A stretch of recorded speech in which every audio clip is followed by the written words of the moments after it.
আন্তর্জাতিক মহাকাশ স্টেশন কি এবার চিরতরে খালি করে দিতে হবে? ন্যাটোভুক্ত দেশ রোমানিয়ার অত্যন্ত গুরুত্বপূর্ণ বন্দরে ইউক্রেনের ড্রোনের ভয়াবহ বিস্ফোরণ। তাহলে কি এবার ব্ল্যাক সির যুদ্ধের আগুন সরাসরি ন্যাটোর উঠোনে গিয়ে পড়ল? এদিকে ওমানের সাগরে আমেরিকার অত্যাধুনিক যুদ্ধজাহাজকে তাড়িয়ে দেওয়ার দাবি করছে ইরান।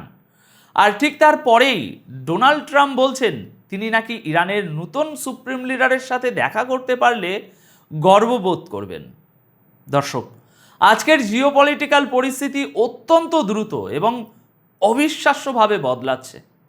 দর্শক, শুরুতেই আমরা কথা বলবো মহাকাশকে নিয়ে, মহাকাশের একটি সংকট নিয়ে। গতকাল 5ই জুন সামনে আসার রিপোর্ট অনুযায়ী নাসা তাদের ইন্টারন্যাশনাল স্পেস স্টেশনে অবস্থানরত অ্যাস্ট্রোনটদের একটি এমার্জেন্সি ইভ্যাকুয়েশন বা জরুরি ভিত্তিতে মহাকাশ কেন্দ্র খালি করার জন্য প্রস্তুত থাকতে বলেছে। আসল ব্যাপারটা হলো, এই স্পেস স্টেশনের রাশিয়ান মডিউলে বেশ কিছুদিন ধরে একটা এয়ার লিক হওয়ার সমস্যা হচ্ছিল, যা হঠাৎ করেই অত্যন্ত ভয়াবহ আকার ধারণ করেছে।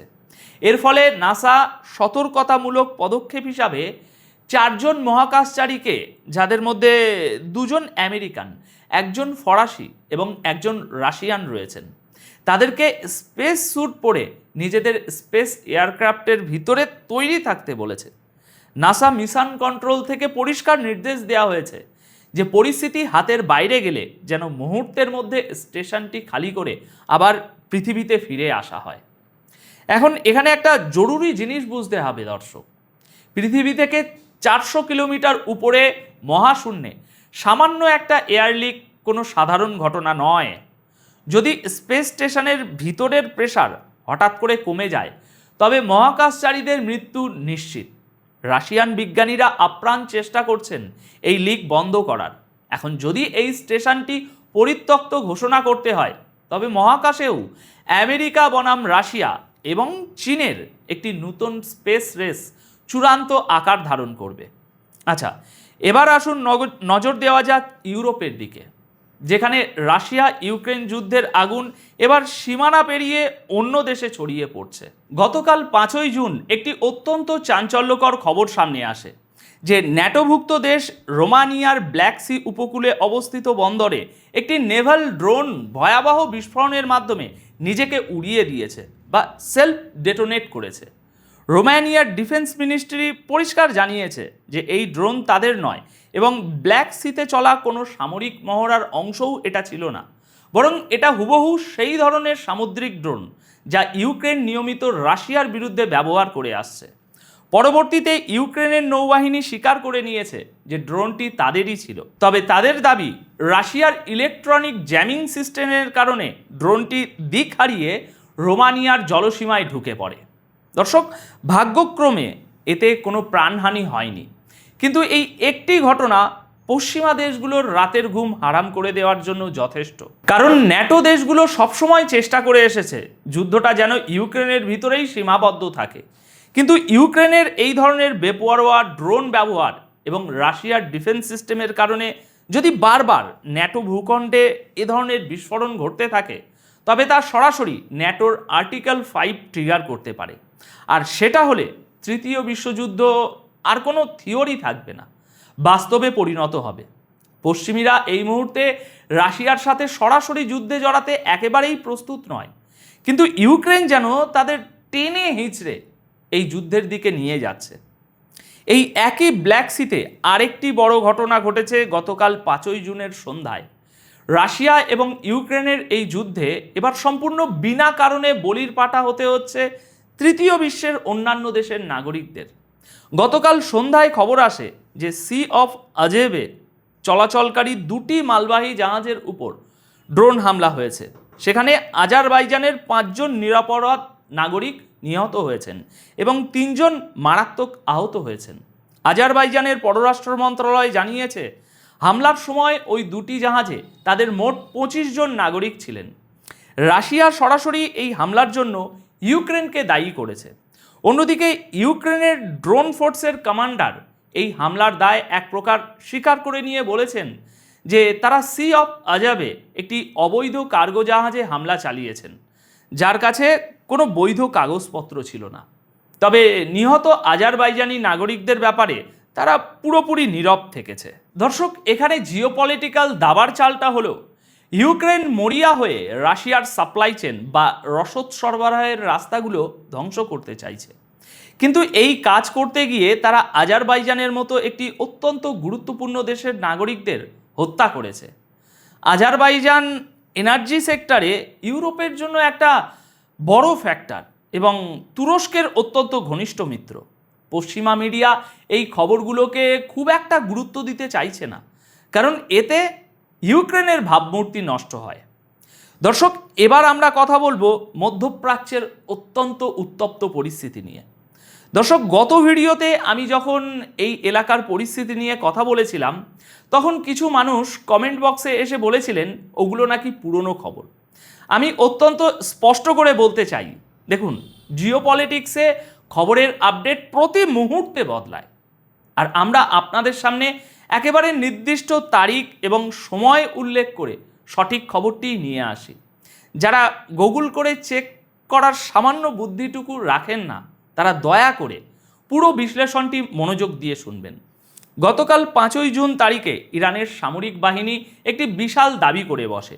তারা জানায় সি অফ ওমান বা ওমান উপসাগরে আমেরিকার বেশ কয়েকটি যুদ্ধজাহাজ ইরানের নেভেল ফোর্সের অ্যাকশনের মুখে পড়ে এলাকা ছেড়ে পালাতে বাধ্য হয়েছে। ইরানের দাবি অনুযায়ী তারা তাদের কাদির ক্রুজ মিসাইল এবং নূতন শাহিদ ড্রোনের সাহায্যে আমেরিকান নেভির দিকে ওয়ার্নিং শট ফায়ার করে। এর ফলে আমেরিকার অত্যাধুনিক ডেস্ট্রয়ার DDG-103, DDG-8 ওমানের জলসীমা ছেড়ে সোজা ভারত মহাসাগরের দিকে পালিয়ে যায়। ইরানের বক্তব্য হলো আমেরিকা ওই অঞ্চলে বাণিজ্যিক জাহাজ এবং অয়েল ট্যাঙ্কারের যে চলাচল সেটাকে অহেতুক হস্তক্ষেপ করছিল, তারই জবাব দেওয়া হয়েছে। কিন্তু এর ঠিক বিপরীতে গতকাল 5ই জুন সন্ধ্যা 7:45 আমেরিকার সেন্ট্রাল কমান্ড বা পেন্টাগন থেকে একটি আনুষ্ঠানিক বিবৃতি জারি করা হয়। পেন্টাগন ইরানের এই দাবিকে সম্পূর্ণ নাকচ করে দিয়ে বলে যে ইরানের কোনো ফোর্স আমেরিকান যুদ্ধজাহাজে কোনো হামলা বা ফায়ারিং করেনি। আমেরিকা আরও বলে যে যদি এমন কিছু সত্যি ঘটত, তবে তা দুই দেশের মধ্যে চলা অত্যন্ত স্পর্শকাতর যুদ্ধবিরতির সরাসরি লঙ্ঘন হতো।